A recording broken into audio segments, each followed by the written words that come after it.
나는 미국 메인 대학교의 사회학과 교수이다. 사회 현상을 연구하는 나로서는 키프로스라는 섬나라 안에서 저승세계 전문가라고 불리는 다스칼로스에 대해 흥미를 갖지 않는 것은 어려운 일이었다. 미국에서 고향인 키프로스로 돌아가고 나서 친구로부터 다스칼로스를 만나보겠냐는 제안을 듣고 나는 거절할 수가 없었다. 그는 자신을 신유가, 즉 영혼의 의사로 생각하고 있었으며 그의 삶의 주된 관심사는 자기 주변 사람들의 고통을 덜어주는 것이었다. 그리고 자아를 발견하거나 영적 여행을 떠날 준비가 되어 있는 사람들을 돕는 일이라고 하였다. 그와의 만남은 완전히 나와 나의 우주를 바꿔놓았다. 이 영상을 보는 당신은 지금이라도 늦지 않았다. 당신의 기존의 세상이 무너지는 것이 싫다면 당장 그만두고 다른 것을 보면 된다. 하지만 나는 나를 통해 만나는 다스칼로스의 이야기가 당신의 삶을 훨씬 더 경이롭게 만들어줄 것이라는 것을 확신한다. 지중해의 성자 다스칼로스, 그와의 만남에서 있었던 경이로운 이야기들을 지금부터 시작한다.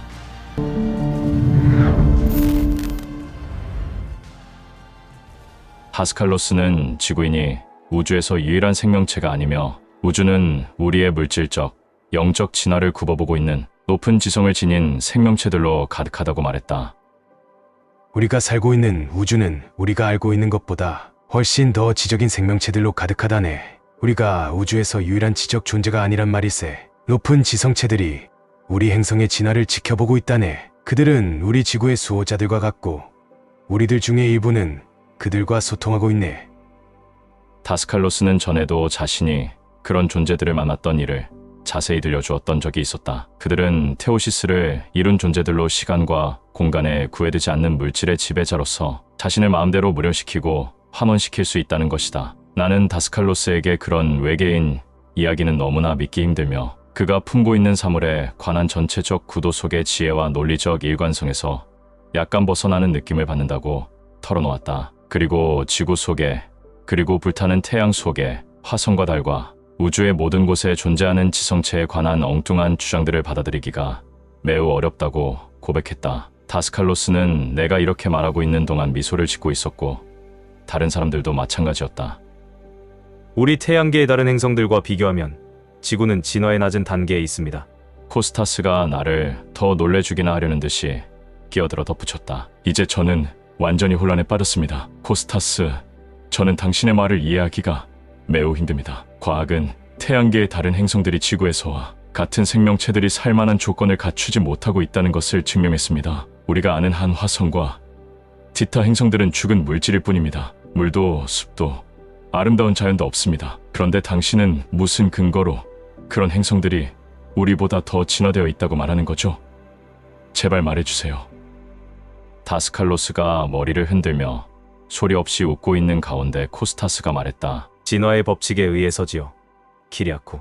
다스칼로스가 덧붙였다. 이 행성들을 근거지로 삼고 있는 심령이지 차원의 존재들을 말하는 겁니다. 그러니까 키리아코, 우리는 다른 행성에서 지구에 표현된 것과 같은 형태의, 우리가 이해하는 형태의 그런 생명체를 발견하리라고 기대해서는 안 되네. 생명은 모든 곳에 있고 우리가 알고 있는 그런 환경에만 있는 것이 아니라네. 말하지만 태양조차도 생명체로 가득하다네. 생명이 언제나 지구에 표현된 그런 형태로만 나타나리라고 기대하는 것은 좀 표협한 생각이 아닐까? 정통과학은 아직도 물리로 걷는 것, 텔레파시, 심지어는 투시와 같은 단순한 현상조차 해명해내지 못하고 있다는 점만 명심하게. 그들은 이제 이런 현상들을 받아들이기 시작하기는 했지만 그것을 해명하지는 못하고 있네. 그리고 그들은 소위 UFO가 어떻게 그토록 빠른 속도로 순식간에 나타났다가 사라지는지 이해하지 못한다네. 정통과학이 그것을 이해하지 못한다면 우리가 어떻게 화성에 지구와 같은 환경 조건이 존재하지 않는다고 해서 거기에 생명이 없다고 단정할 수 있겠나? 우리도 진화해가면 결국은 지구의 자연환경이나 거친 물질로부터 해방될 걸세. 물질 세계는 더 이상 우리에게 장애물이 되지 않을 거야. 예컨대 숨 쉬기 위해서 산소가 필요하지 않을 거란 말일세. 우리는 원한다면 불이라는 원소의 영향을 받지 않고도 지구와 태양의 내부를 순간적으로 여행할 수 있을 걸세. 그때쯤 되면 우리는 원소들의 지배자가 되어 있을 것이야. 그러므로 태양계의 다른 행성으로 여행해서 우리가 알고 있는 것과 똑같은 생명체를 찾으려고 한다면 결코 찾을 수가 없을 거야. 이 지성체들은 더 진화된 존재로서 물질의 지배자들이거든. 그들은 마음대로 물질의 옷을 걸칠 수 있다네. 그들은 우리와 비슷한 형체를 가지고 있다네. 그들도 인간 이데아를 통과한 생명체들임에 틀림없어. 물론 그들도 조직화된 사회를 가지고 있다네. 그렇다면 그들의 도시와 건물들은 어디에 있습니까? 내가 장난처럼 묻자 다들 웃었다. 자네는 지금 이 지구상의 심령이지 차원에 있는 도시와 건물들이 보이나? 보통 사람들이 자신의 행성에 있는 그것도 보지 못하는데 어떻게 다른 행성에 있는 것을 발견할 수 있으리라고 기대할 수 있겠나? 게다가 그들은 훨씬 더 진화된 존재들인데 말일세. 제가 이해할 수 없는 것은 이것입니다. 그들이 거친 물질적 피해로부터 해방된 존재들이라면 이 지성체들은 왜 예컨대 화성과 같은 어떤 특정한 행성에 속해야 하는가 말입니다. 결국 그들은 이 행성들의 심령이 지계에서 살고 있는 것이 아닙니까? 왜냐하면 그들은 어떤 신성한 목적을 이뤄가고 있기 때문이고 또 그들이 자신의 영적 진화를 거쳐온 곳이 바로 이 행성들이었기 때문일세. 그렇다면 그들도 과거에는 그 행성에서 지구인들과 비슷한 방식으로 거친 물질적 존재의 과정을 거쳤다는 것이오군요. 태어나고 죽고 또 태어나고 등등. 맞았어. 하지만 그들은 더 이상 거친 물질적 존재를 필요로 하지 않네. 그들은 거친 물질 세계를 초월했지. 그것이 그들에겐 더 이상 필요치 않아. 그런 존재들은 지금은 무엇을 하나요? 그들은 진화의 낮은 단계에 있는 우리를 돕고 있다네. 주의하게 태양계의 모든 존재들이 같은 진화의 수준에 있는 것은 아니라네. 높은 단계에 있는 존재들은 낮은 단계에 있는 존재들을 돕는다네. 그리하여 모든 존재들이 테오시스를 성취하면 우리의 태양계는 존재할 목적이 없어지지. 조만간 그것은 붕괴할 걸세. 예컨대 화성의 존재들이 가장 높은 진화 단계에 있을지 모르네. 그들은 화성의 이지계에 해당하는 곳에 있는지도 몰라. 그래서 그들은 태양계 내의 어느 곳으로든 여행할 수 있고 심지어는 태양계 넘어 다른 태양계나 다른 은하계로도 갈 수 있을지도 모른다네. 그러므로 우리를 방문하는 외계인들은 다른 태양계에서 온 존재일 수도 있으며 그들은 과제를 주고 우리가 진화하도록 돕기 위해서 오는 것이라네. 그들은 우리가 이해할 수 있는 물질적 형태로 자신을 나타내는 한 수단으로서 비행 접시처럼 나타나는 것이라네. 그들은 우리의 세계로 진입할 때 지구로부터 물질을 모아 지구인의 형체와 특징을 띠고 나타난다네. 내가 더 캐묻자 다스칼로스는 화성에 사는 존재들과 텔레파시로 대화한 적이 있다고 털어놓았다. 그들이 사는 곳을 방문할 수도 있었지만 그는 그러고 싶지도 않았고 그럴 이유도 없었다고 했다. 이 지체만을 가지고 믿을 수 없을 정도의 빠른 속도로 거기에 갈 수 있다네. 1시간쯤 걸린다네. 하지만 돌아올 때는 15분밖에 안 걸리지. 육신이 끌어당기기 때문에 훨씬 더 빨리 되돌아올 수 있다네. 이 지계의 너머의 의미를 알고 이데아의 세계에 들어가 본 마스터만이 다른 행성을 방문할 수 있다네. 나는 이곳 지구에서 가르치도록 정해져 있다네. 다스칼로스는 자신은 화성에 가보진 않았지만 화성의 존재들과 소통하여 그들에 대해 많은 것을 배웠다고 덧붙였다. 그러면 이 화성인들도 우리와 같은 인간이라는 말씀인가요? 그들도 인간이지만 우리와 같지는 않아. 그들은 거친 육신을 가지고 있나요? 때로는. 하지만 그것은 우리의 몸과는 다르다네. 화성에 사는 인간들은 우리보다 훨씬 높은 존재들일세. 그들은 물질의 지배자들이지. 그들은 자신을 마음대로 무련시키고 환원시킨다네. 그들의 육신은 두 개의 삼각형처럼 생겼다네. 하나는 가슴이고 하나는 머리지.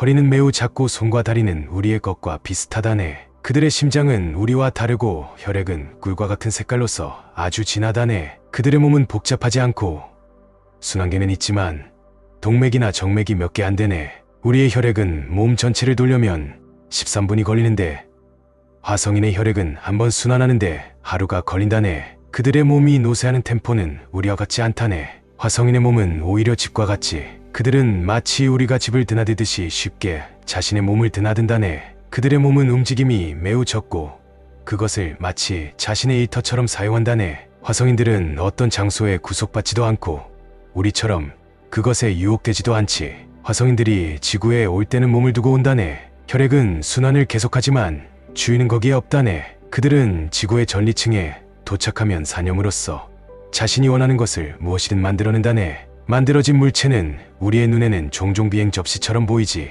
만일 그가 지상에 무련하기로 결정하면 그는 인간의 모습을 취하고 때로는 몸의 일부처럼 보이는 옷을 입고 나타난다네. 옷이 이처럼 몸의 일부처럼 보이는 것은 농축된 에테르 에너지 때문이세. 또 우리들처럼 옷을 입은 모습으로 나타날 수도 있지.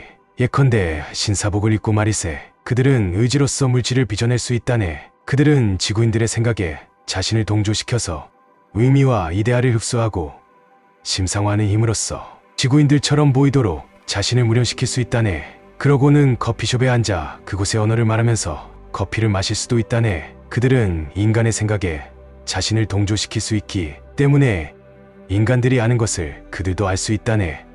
만일 그렇다면 그들은 지구에서 일어나고 있는 일을 다 알고 있겠군요. 물론 그렇지. 그들이 왜 우리를 방문한다고 생각하나? 우리가 지구를 다시 파멸시키지 않게 하기 위해서야. 그들은 수백 년 동안 늘 지구를 방문했고 인간들은 그들을 천사나 신으로 보았지. 그들은 우리와 마찬가지로 영원한 존재들이지만 진화의 높은 단계에 있는 것일세. 그들은 악을 극복하여 초월했다네. 그러면 우리가 아직도 그들을 발견하지 못한 것은 무슨 이유 때문인가요? 그들이 많은 사람들과 접촉하고 있지 않다고 누가 그러던가. 나는 약간 흥분을 섞어 반박했다. 다스칼레 미국이 화성으로 쏘아보낸 우주선은 거기서 어떤 생명의 흔적을 찾지 못했습니다. 그들은 스스로 접촉을 피했다네. 그들은 무령과 환원의 달인들이고 거친 육신을 가지고 있지 않다는 것을 명심하게. 그들은 마음으로 미국의 우주선이 어떤 정보도 기록하지 못하도록 방해하는 에너지장을 만들어내었을 수도 있다네.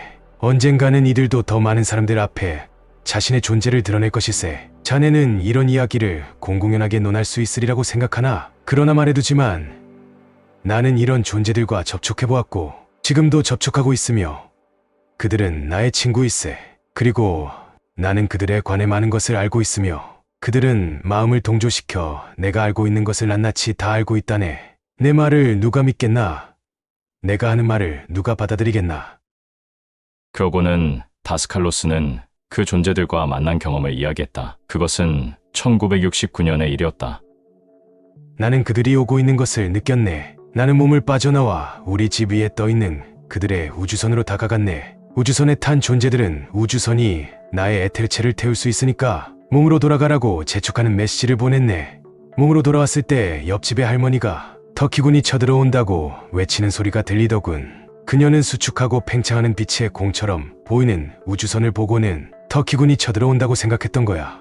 나는 그것이 터키군이 아니라 외계에서 온 우주선이라고 설명하면서 그녀를 진정시키려고 애써봤지만 허사였지. 내가 집으로 들어가자 우주선은 사라져버렸네. 그들은 그날 밤 늦게 다시 나타났지. 2명이 내 집 안에 무련해서 나타났다네. 그들은 사람처럼 보였어. 그들은 자기들이 지구에 사는 존재들의 특징적인 형체를 마음대로 취할 수 있기 때문이라고 내게 설명해 주었네. 은빛 신사복을 입었는데 그것은 그들의 피부와 구분하기가 어려웠다네. 그들을 만져보니까 마치 뱀을 만지는 느낌이더군. 우리는 사뇽으로서 대화했다네. 그들은 내 오라 속으로 들어왔고 그 순간에 그들은 내가 아는 모든 것을 알아버렸다네. 같이 있던 아내가 그들에게 가꾸 밀떡을 대접했지. 그들은 입에 넣었다가는 금방 뱉어버렸다네. 그들에게는 너무 맛있었던 모양이야. 그들은 우리가 준 음식에는 흑성분이 너무 많이 들었다고 말했어. 그러고는 우리에게 자신들이 영양을 어떻게 섭취하는지를 보여주었다네. 불 끄자 그들은 우주의 빛을 끌어들였고 그것이 온 방 안을 환하게 밝혔네. 그 빛을 자신의 몸 안으로 흡수하고 있었어. 떠나기 전에 아직은 자신들의 존재를 사람들에게 알리고 싶지 않다고 말했네. 외계인들은 우리처럼 가족을 가지고 있나요? 그럴 거라고 생각하네. 나는 또 그들이 인간들처럼 아이를 낳는지 그리고 성적인 접촉을 통해 생식을 하는지 물어보았다. 그것은 나도 모르겠네. 그들은 어쩌면 다른 방식으로 생식할 걸세. 그들은 사념을 통해서 행위하고 사랑을 통해서 서로 이끌 일이 된다네. 그런 식으로 태어나게 되지. 우리의 경우엔 생식 과정은 우리의 의식이 개입하지 않는 성령의 소관이지. 하지만 화성인들은 자신의 몸을 마음대로 다스린다네. 그들은 자신의 몸에 일어나는 일을 모두 알고 스스로 다스리지. 그들도 죽나요? 죽지 않는다네. 자신의 몸을 해체시키고는 새로운 몸을 만들어낸다네. 그들은 영원한 신들일세. 물론 우리도 역시 신들이지. 하지만 그들은 테오시스의 경지를 성취했다네. 그들은 스스로 대천사적 존재가 될 수도 있다네. 예컨대 그들은 지구의 중심부로 하강하여 불의 천사의 모습을 취할 수도 있지. 또 다른 원소 속으로 침투해서 그 원소의 이미지와 이데아를 취할 수도 있다네. 그들은 그런 묘수를 부릴 수 있는데 왜 육신이 필요한가요? 아마도 그들을 즐겁게 해주기 때문인지도 모르지. 하지만 한시적으로만 거친 육신을 가지거나 이용하는 것 같아. 우리가 헤어질 때는 해가 뉘엿뉘엿 지고 있었다. 코스타스는 리마솔로 운전해갔고 테아노와 체리클리아는 라르나카로, 테오파니스는 파포스로 갔고 아스파시아는 나를 집까지 태워다 주겠다고 했다. 나는 걷는 것이 더 좋았다. 저녁바람과 황혼빛을 음미하면서 방금 다스칼로스와 나눴던 내용을 되씹으면서 말이다. 나는 스트로볼로스 인근의 교회인 아크로폴리스에 있는 우리의 거처를 향해 걸음을 옮겼다. 유칼립투스 나무숲이 있는 널찍한 영국 학교를 가로질러 갔다. 이곳을 천천히 지나는 동안 내 머릿속에는 그리스도의 신성과 UFO와 외계인이 계속 맴돌고 있었다. 다스칼로스는 언제나 환상적인 이야기들로 나를 놀라게 했다. 하지만 처음에는 너무나 황당하고 믿을 수 없던 생각들조차도 뒤따르는 실제 사례와 체험의 무게 아래서는 점점 그럴듯하게 받아들여지기 시작하고 처음의 의심을 다시 생각하지 않을 수 없게 되었다. 몇 달 후 내가 메인주로 돌아갔을 때 나는 학교 군의서점의 과학고서 서가에서 책을 훑어보고 있었다. 거기서 한 논문집이 눈에 띄었다. 두 사람의 정평이 있는 과학자가 쓴 지구 밖의 생명이라는 책이었다. 콜롬비아 대학의 이론물리학자인 제럴드 파인버그와 뉴욕시립대학의 생화학 교수인 로버트 샤피로는 이렇게 제시하고 있었다. 지구 바깥에도 생명은 많이 존재할지도 모른다. 하지만 그 형태와 거주지는 우리가 지구에서 익히 보고 있는 것과는 믿을 수 없을 정도로 다를 것이다. 별들의 내부와 별들 사이의 분자들의 구름 속에는 각각 특징적인 형태의 생명체들이 존재할지도 모른다. 우리 태양계 내에서도 타이탄의 표면과 태양이나 목성의 내부는 생명체가 살 수 있는 가능성이 있는 장소이다. 심지어는 지구도 아직 발견되지 않은 살아있는 존재를 품고 있을지도 모른다. 다스칼로스를 만나고 내가 이런 방면에 관심을 갖기 시작한 후부터 심심찮게 일어나는 이런 식의 우연한 경험들은 나의 합리적 회의론의 기반을 무자비하게 흔들어 나의 20만은 도마의 자세를 계속 무너뜨리고 있었다. 그리하여 다스칼로스가 심지어 다른 세계와 다른 차원의 존재들과 긴밀히 접촉했다고 주장하는 것을 들을 때에도 그것을 대수롭지 않게 흘려보내기란 나로서는 점점 더 힘든 일이 되어가고 있었다.